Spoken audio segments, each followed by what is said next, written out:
네, 성경 말씀 창세기 갑니다. 창세기 5장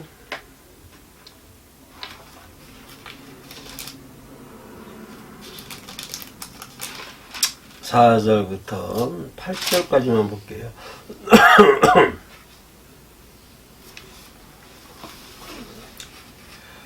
창세기 5장 4절로 8절.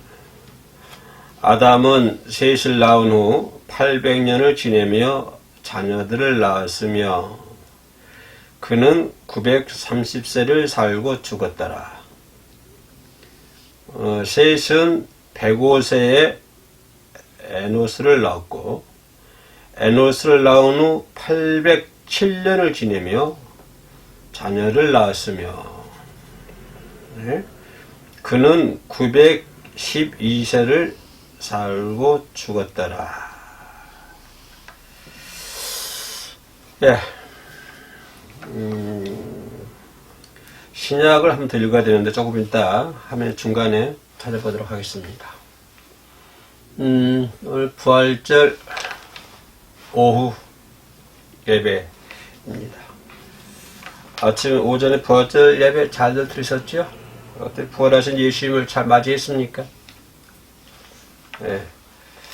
모두들 우리 해오름 교회에 시청하신 분들은 모두들 잘 해오름 식구들은 부활절을 잘 맞이했으리라 믿습니다. 오늘 오후 예배 몇 뜬금없이 또 낳고 죽고 이게 밤을 잡았냐면 예수님이 공생애 동안에 많은 설교를 하셨잖아요. 복음서를 보면 많은 설교를 하시는데 예수님께서 장례식 설교를 하신 적 있나요?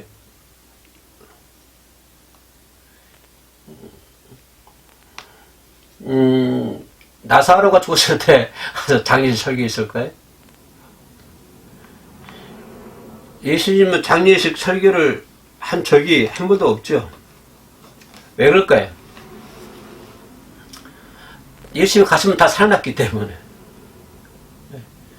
예수님이 나사로 집에 가면 살아나잖아요. 그때 장례식 설교를 할 필요가 없죠. 그러나 예수님이 가시면 죽은 이들이 다 살아나셨기 때문에 장례식 설교를 할 필요가 없는 것이죠. 그래서 예수님이 가신 곳은 어디든 살아나는 역사가 있다. 이거 믿어야 돼요. 꼭 죽음뿐만 아니라 다른 것들, 침체되어 있는 것들도 예수님이 오시기만 하면 다시 살아나는 거예요. 그죠? 죽었던 사람도 살아나는데 죽었던 식물이 못 살아나겠습니까? 6월절 예수님께서 예루살렘 성에 입성하실 때 그 무화과 나무가 말라 죽잖아요. 무화과 나무는 그때가 무화과 나무 열매를 맺지 않을 철이거든요. 그 철이, 그 계절이, 계절상 무화과 나무가 무화과 열매 안 맺는 건 당연하잖아요. 그 당연한데 왜 그 저주해가지고 죽게 만들었어요? 자연의 이치에 맞지 않는 거잖아요. 당연히 무화과 나무는 자기 계절이 아니기 때문에 열매 맺지 않는 것이고, 그럼 그 나무만 열매 맺지 않았을까요? 아니요. 그때는 모든 그 무화과 나무가 다 열매를 안 맺었겠죠. 그죠? 근데 예수님께서 왜 그냥 정상적으로 잘 있는 무화과 나무를 저주했을까요? 예수님 필요로 한다고 하는 거예요. 예수님 필요로 하면 다 순종해야 돼요.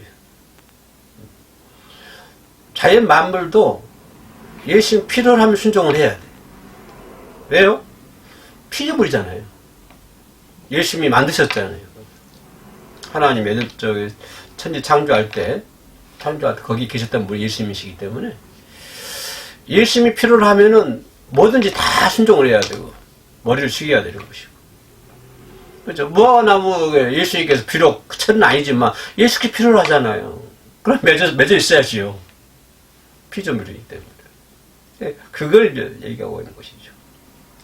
그러니까 예수님이 가시면 가시는 것은 죽었던 모든 것이 전부 살아나는 거예요. 죽었던 사람도 살아나고, 죽었던 환경도 살아나고, 그죠? 죽었던 가정도 다시 살아나고, 아멘.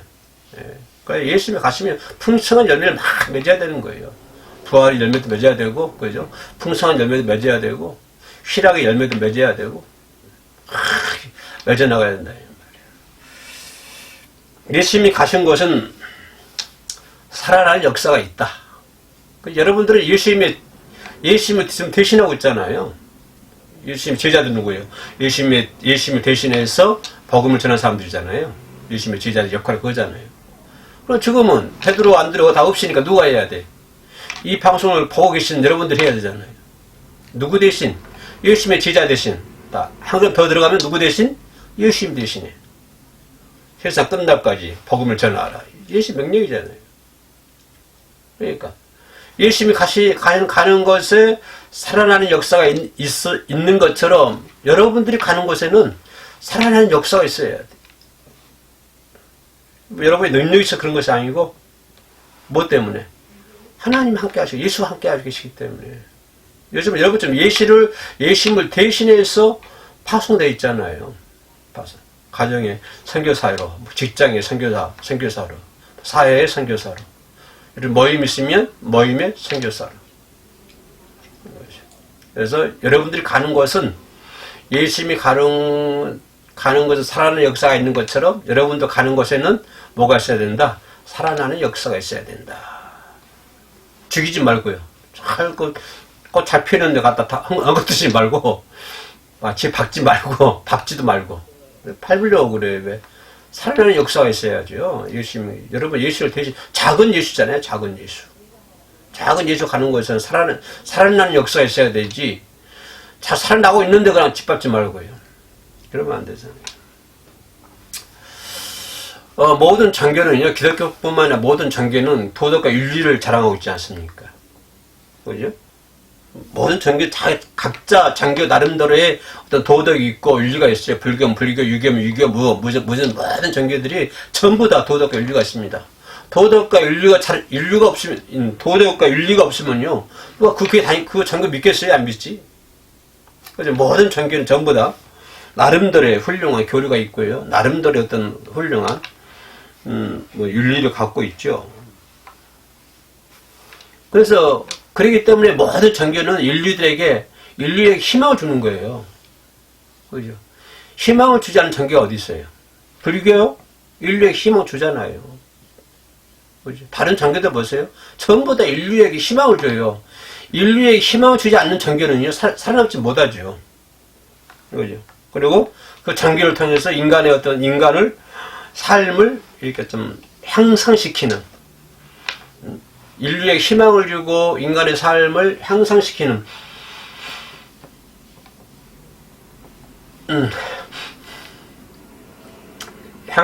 인류의 삶을 향상시키는 그런 역할을 하는 것들이 종교예요. 종교가 인류에게 희망도 주지 못하고 인류의 삶을 업그레이드 시키지 못하면 누가 그 종교를 믿겠어요? 안 믿지. 모든 종교는 전부 다 인류에게 희망을 주고 인간의 삶을 향상시키고 있다. 모든 종교 다 그래요. 그런데 딱 뭐지요? 부활을 말할 수 있는 종교는 없어요. 우리 기독교밖에. 모든 종교는 인류에게 희망을 주고 삶을 향상시키지만 부활을 말하는 종교는 없다 이 말이에요. 그걸 종교는 우리 그리스도밖에 없어요. 부활을 말하는 종교는 그리스도밖에 없어요. 그러니까 다른 종교 다 죽어요.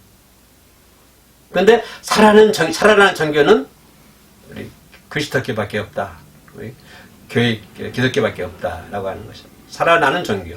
다 죽자. 불교도 죽고 다 죽어요. 모든 종교는 인간들에게 삶을 향상시키고 희망을 주긴 주지만 그러나 결론은 다 죽어요.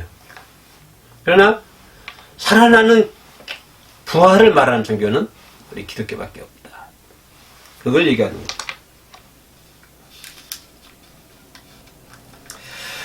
다른 종교, 우리 그리스도교를 모방할 수 있어요. 흉내 낼 수 있잖아요. 다른 종교, 어떤 종교가 우리 그리스도교를 흉내도 내고 모방할 수 있어요. 근데 흉내도 못 내고 모방할 수 없는 게 뭐냐면 그게 부활이라고 하는 거예요. 절대로 부활은 흉내를 내거나 모방할 수 없는 종교죠. 그죠? 오늘 본문 볼래요? 본문 창세기 5장. 이 창세기 5장은요, 죽음의 장이에요. 죽음의 장. 다 죽는 거예요. 다 죽는 거예요. 아담의 계보인데요. 그죠? 다 죽어요. 그래서 창세기 5장은 죽음의 장이다 라고 얘기를 하죠. 근데요, 마태복음 1장은요, 누가 누구를 낳고 누가 누구를 낳고 누가 누구를, 마태복음 1장은 살아나는 종교예요. 살아나는 장이에요. 창세기 5장은 죽음의 장. 그래서 구약이 끝나고 마태복음 1장에 와서는 그때부터는 이제 어떤 낳고 하니까 생명의 역사가, 새로운 생명의 역사가 자꾸 나타나는 거예요. 이렇게. 그런데 창세기 5장에서는요, 누가 누굴 낳고 죽고, 누가 누굴 낳고 죽고, 그죠? 누가 누굴 낳고 죽고. 그런데 마태복음에서는 낳고. 그래서 마태복음 1장은 생명의 장이다. 반대로 창세기 5장은 죽음의 장이다. 우리가 표현을 하죠. 그래서 5장은 죽었다는 말이 상당히 많이 나와요. 죽었다. 5장은 전부 다 죽었다. 응? 무드슬레는 그죠? 다 죽었다. 그는 969세를 살고 죽었다. 다 죽었다. 그래서 죽음 앞에서 살아남은 사람 아무도 없어요. 죽음 앞에서. 구약 5장은, 창세기 5장은 죽음의 장. 신약 마태복음 1장. 그죠? 아까 마태 읽으려 했는데요. 시간 관계상 안 읽었는데, 마태복음 1장. 그래서 예수님이 계보를 시작하죠. 1장 1절에 예수, 아브람과 다윗의 자손 예수. 그러니까 구약 말라기 이후로 한 400년 동안 빈 공간이 있다고 그러잖아요. 400년 공간. 400년 암흑시대라고 그러죠. 하나님 잘 딱 말씀 안 하시는. 예언자도 안 보내고, 선지자도 안 보내고, 완전히 그냥 깜깜한 암흑시대, 칠흑 같은 암흑시대가 한 400년 딱 지나오다가, 어느 날 갑자기 뭐라고 그래요? 아브람과 다윗의 자손 예수 그리스도의 계보이라. 그렇죠? 그래서 창세기 5장은 많이 나온 단어가 죽고, 마태복음 1장에서는 많이 나온 단어가 낳고. 그죠? 그래서 죽음에서 시작된 역사가 뭐라고 할까요? 인간의 역사가 예수 그리스도의 탄생을 계기로 해가지고 나음의 역사로 바꿔졌다. 이걸 얘기하는 거예요. 그죠? 창세기에서 죽음의 역사, 죽고 이런 죽음의 역사가 그죠? 예수 그리스도의 탄생, 다윗의 자손 예수 그리스도의 계보니라 예수 그리스도를 탄생으로 말미암아서 그래서 그때부터는 이제 새로운 생명, 나음의 역사로 바꿔졌다. 죽음의 역사가 나음의 역사로 바꿔졌다. 그래서 예수님의 부활은 어떤 죽음을 이기고 다시 살아날 수 있는 길을 만들어 주시는 거죠, 이렇게. 그렇죠. 그러면 예수가 살아나셨던 원인이 뭘까요? 왜 살아나셨을까요? 하나님의 아들이니까 살아났을까요? 하나님이 살아나셨을까요? 예수님은 죽었다 왜 살아나셨을까요? 하나님이니까 살아났을까요? 하나님 독생자가 살아났으니까요? 왜 살아났을까요? 죄가 없으니까 살아난 거죠. 죄가 없으니까. 예수님은 죄가 없으시잖아요. 죄의 사실은 사망인데 예수님은 죄가 없으니까 사망이 있을 수가 없죠. 그래서 살아나신 것이죠. 그 죄는 인간을 철저하게 죽였다. 철저하게 죽였다. 그래서 인간을 소생할 수 있는 길을 완전히 차단시켜버렸어요. 이 죄가. 그렇죠? 철저하게 인간을 죽여버리고 인간을 살아날 수 있는 길을 완전히 차단시켜버리고. 그러나 예수님은 신성이잖아요. 신성이 죽음의 블랙홀에 같이 있을 수가 없죠. 블랙홀.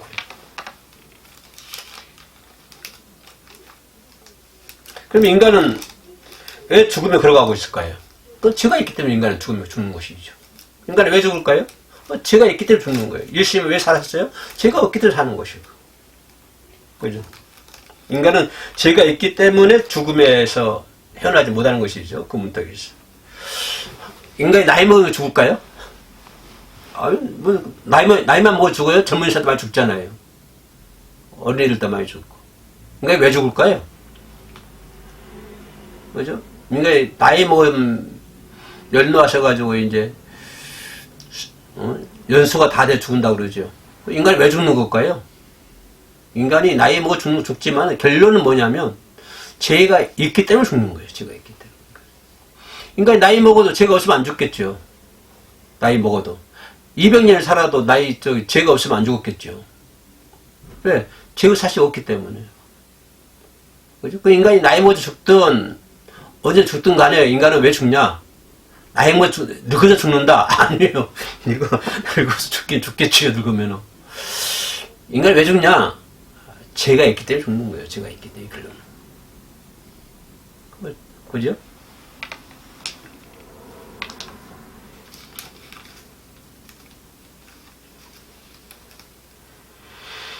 그래서 예수님 결론 갑시다. 예수님이 부활하셨잖아요. 그러면 나는 그 부활하신 예수님께 이 접붙임 하는 거예요. 접붙임. 나는 살 수가 없잖아요. 죄인이기 때문에. 근데 예수님이 이제 그 죄가 없으기 때문에 부활하셨잖아요. 부활하신 예수에다가 나는 딱 접붙이는 거예요. 뭐 감람나무, 돌감람나무 그러잖아요. 참 감람나무, 돌감람나무. 그래서 나는 살아날 수가 없는데 예수님께 딱 접붙이니까 나도 부활하는 거예요. 누구 덕분이에요? 예수님 덕분이죠. 예수님 덕분에 내가 부활하는 것이지 여러분이 뭐 착한 일에서 부활한 건 아니에요. 착한 일 하지 말라는 것은 아니고 착한 일을 많이 해야겠죠. 착한 일 많이 해야 되는데 그걸 우리가 부활하고 새로운 생명 얻는 것은 예수님께 접붙임을 했기 때문에 예수님이 가시니까 나도 따라서 덩달아 가는 거예요. 쉽게 말하면 예수님 나 얻고 가는 거예요. 예수님 나 얻고. 덩달아.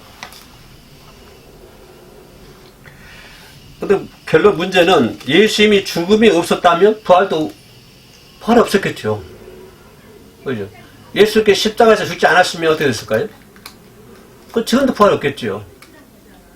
지금도 부활이 없으면은 하나님 뭘까요? 하나님 인류를 구원시키려고 하는 거 하나님 계획이니까 예수님 이제 죽음 없었으면 지금도 계속 선지자를 구약처럼 선지자를 벌린다든가 예언자를 벌린다든가 그러겠죠. 그래서 예수님께서 죽으심으로 말미암아서 부활이 있었다. 예수 부활하시니까 나는 거기에 접붙임 해가지고 간다.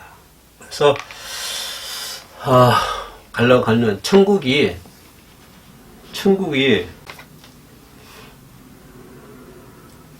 내 집처럼 가까워졌어요. 이제는.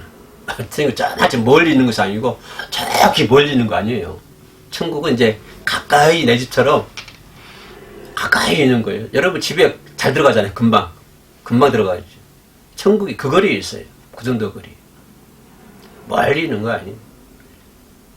가까이 저거 이웃집 가는 것처럼 내 집에 찾아가는 것처럼 밖에 있다가 여러분 내 집 찾아가잖아요. 그런 것처럼 천국이 가까워져 있다.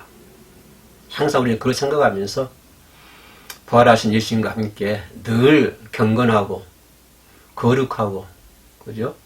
예수님이 살았던 그 모습대로 우리가 살려고 열심히 노력해야 될 줄로 믿습니다. 그러나 아무렇게나 해놓고 내 성질 이래요 하면 그거 안 되는 거고 그죠? 자꾸 다 해놓고 내 성질이 그래요 그러면 그거 누가 인정해? 아무도 인정 안 하지. 그죠? 그래서 부활하신 주님처럼 우리가 부활은 얼마 부활이 아니고 매일매일 부활이 돼야 돼요. 1년 365일 매일매일 부활하는 삶으로 그러한 믿음으로 승리하시기를 주의 이름으로 축원합니다.